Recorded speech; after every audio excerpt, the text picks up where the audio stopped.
Et si un mot qu'on imagine au cœur même du Coran, eh bien, n'y était pas du tout?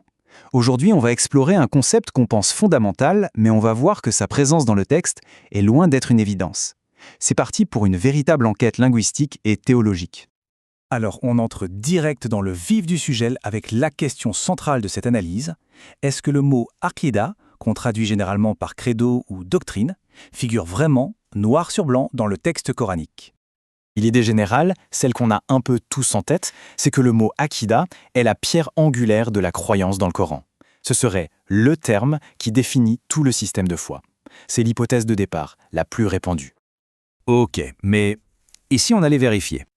Si on faisait une recherche toute simple dans le texte coranique, en cherchant le mot aqida, ou ses formes verbales comme irtaqida, qui veut dire croire, ou yataqidun, il croit, qu'est-ce qu'on trouverait?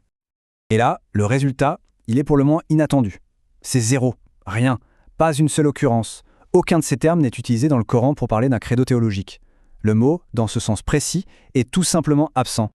Là, on pourrait me dire « Oui, mais attends, il y a bien des mots qui ont la même racine. » Et c'est tout à fait vrai. Le Coran parle bien de « uqdat al-nikah », le nœud du mariage, ou de « aqadtum al-ayman » pour les serments qu'on a conclus. Mais regardez bien le contexte. Il s'agit de contrats sociaux, de promesses tangibles. Ça n'a rien à voir avec un système de croyances interne et théologique. La distinction est vraiment essentielle. Forcément, cette absence nous amène à une autre question, bien plus profonde.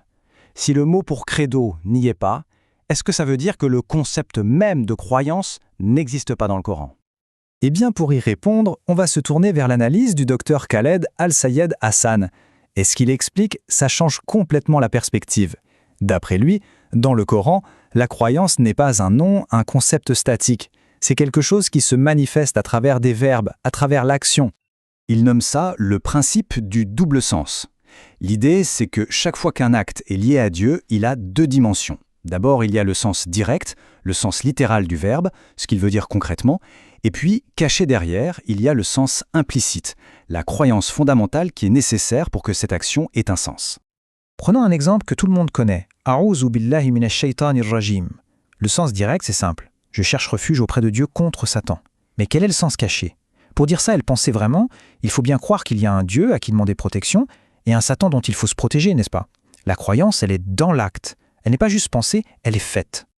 C'est la même logique pour cet autre exemple. Quand Moïse dit à son peuple « Ista'inu billah » cherchez de l'aide auprès de Dieu, il ne leur demande pas d'abord s'ils croient. Le simple fait d'obéir, de chercher cette aide, est l'acte de croyance. Et c'est là qu'on arrive à un point crucial de la pensée coranique. Le Coran, en fait, ne cherche pas à prouver que Dieu existe. Il part de ce postulat. C'est un fait établi, un point de départ pour tout le reste. Alors, pour résumer, l'axe du Coran est très clair. Premièrement, l'existence de Dieu est une donnée de base. Deuxièmement, la responsabilité de l'être humain ne se joue pas sur ses pensées abstraites. Et donc, troisièmement, tout l'accent est mis sur une seule et unique chose, ses actions. Du coup, ça nous laisse avec une dernière question, et elle est assez vertigineuse. Si au final, ce sont nos actions qui sont au centre de tout, quelle place reste-t-il pour le concept de croyance tel qu'on a l'habitude de le comprendre? Ça nous invite à tout repenser. Et voilà, on termine sur cette réflexion qui redéfinit vraiment la relation entre la foi et les actes. Toute cette exploration, pour rappel, s'appuie sur l'analyse du Dr Khaled Al-Sayed Hassan qui nous invite à regarder au-delà des mots pour nous concentrer sur les actions. Merci d'avoir suivi cette explication.